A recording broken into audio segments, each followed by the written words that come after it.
I would get 4 leads a year from Google, maybe, and now I get 4 per week. I can see the whole wide world with these 2 eyes, and I can be whoever I wanna be, 'cause it's my life. So when you started this, as opposed to before you had it, what jump in net revenue did you show? What jump in net revenue? Yeah. Well, I'm not going to tell you my revenue number No, today, just but I'm going to tell you, Give me a percentage. we get about 4 leads per week from Google. And 4 leads per week for an accounting firm is good because they're lifetime clients. I have a cap of 100 clients to give you kind of the idea. Like I can only, the nature of the work where we do, because we do financial planning and business planning and the corporate work for the client, that I can really only handle 100 households, and I get 4 leads per week from Google. And how was that compared to before you did the YouTube stuff, or did you measure that kind of metric? I would get 4 leads a year from Google, maybe, and now I get 4 per week. So if I was, started out like you guys, that free page or that page on page 8, 4 leads a year, yeah. So you mentioned having worked with legal clients before. Uh-huh. Is there any issues that run up with like code of conducts and marketing and that kind of thing that you've run into? I'm not the expert on your code of conduct. You might want to, think about, do I have a disclosure on it, right? Is this a, not a substitute for legal advice? I would imagine your code of conduct are similar to ours, where I can't disparage another CPA. If you're an undesignated accountant, I can just let her fly. But if you have your CPA, I can't disparage you whether I think you did a good job or not, right? But in giving your advice, we have to be careful that somebody viewing it isn't seeing it as legal advice for their specific. Yeah, so you can put your disclosure on it. Right? But how would that really, do you have to do that as an accountant so they're not taking the advice? Because lawyers are already kind of looked down upon, and then you throw a disclosure on there, then we're just kind of playing to the. Yeah, you can. I've heard some big names lawyers on podcasts and videos before, and they'll usually just start off that this isn't a substitute for legal advice. So, being in business is you're going to have to take some risks sometimes. So if you take 0 risks in business, and this is something I'm always push people towards the middle of the risk spectrum, and some people are just they don't want to take any risk, and some people they just take so many risks that you have to dial them back down.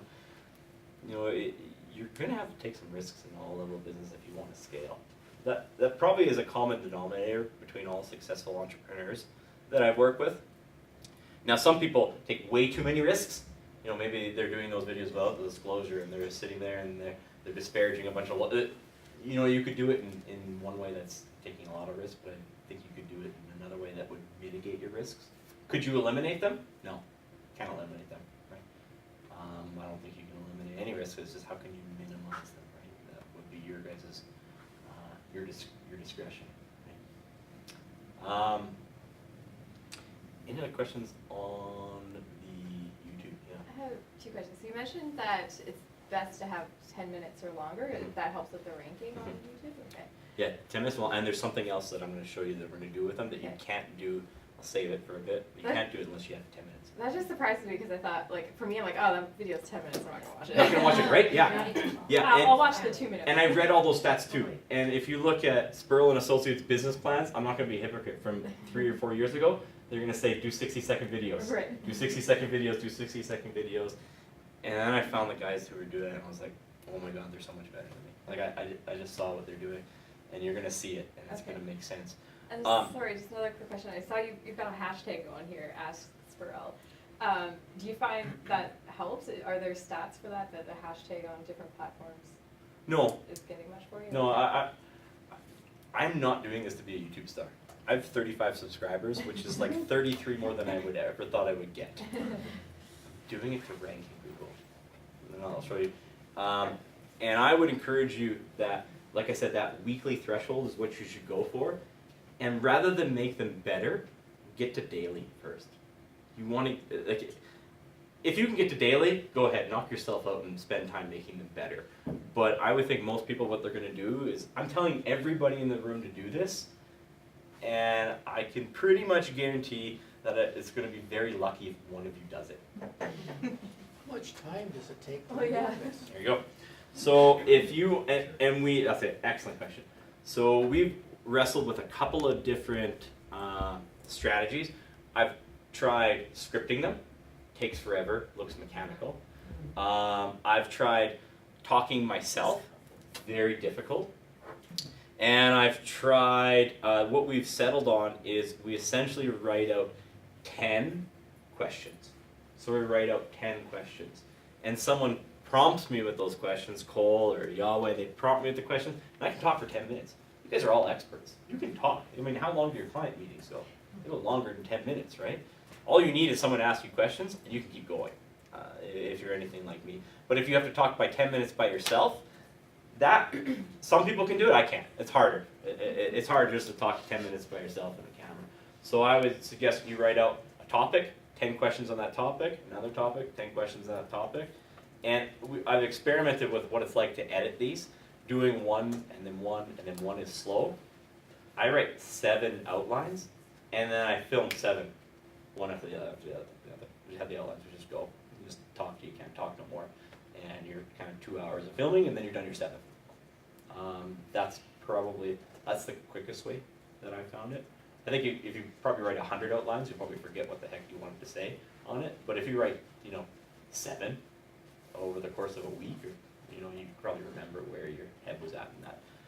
And more quality at a decent quantity is going to be better than a high quality only once. There's so much noise it just won't work. Okay. So are you saying that if you're on YouTube, it helps your Google ranking? Is that what you said? Yeah, Google will favor people who post on YouTube because they own YouTube and they want to make the ad dollars on YouTube. Can you explain that a little bit more, what you're saying about, so you record 7, like we're talking about 7 videos that you're gonna then use for the next 7 weeks? Yeah. So I found it difficult to sit there and write 7 outlines at one time. But I can write outlines, 1 or 2 outlines a day. Right. And then get to a filming point and film them all.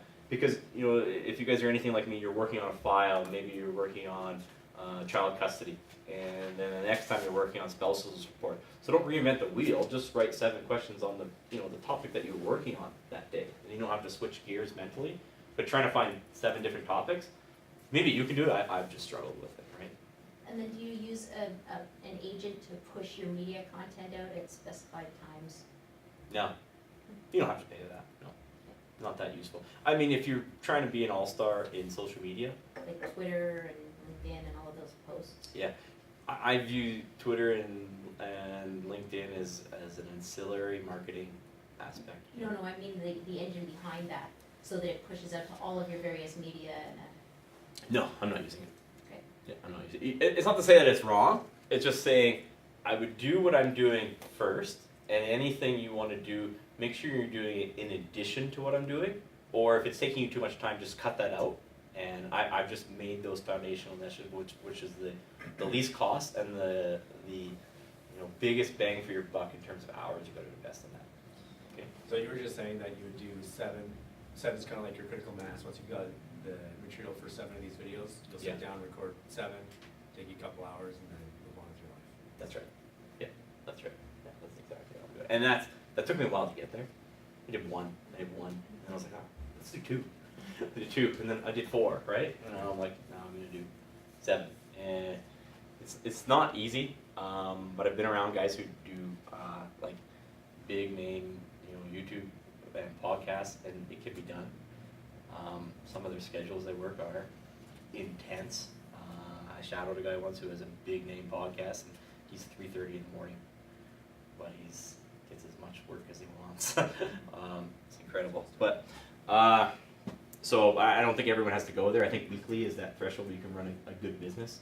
I think if you can do a daily one, you are, you're going to be the #1 guy in Edmonton. If you can do that for any certain length of period of time, like you'll be the #1. Do it for a day.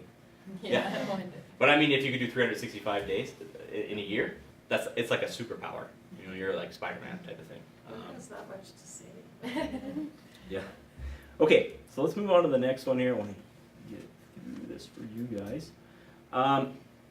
Then we talk about, we have that. Now we're going to do our vision. So what is the problem, vision, and mission of the business? You really want to establish what your problem, vision, mission of the business. You know, what are you solving? What's that problem you're solving for people? What is the vision? So the vision is something that you can, it's a long-term goal that you can count. You know, for example, the vision at Spurrell & Associates is to help 1,000 businesses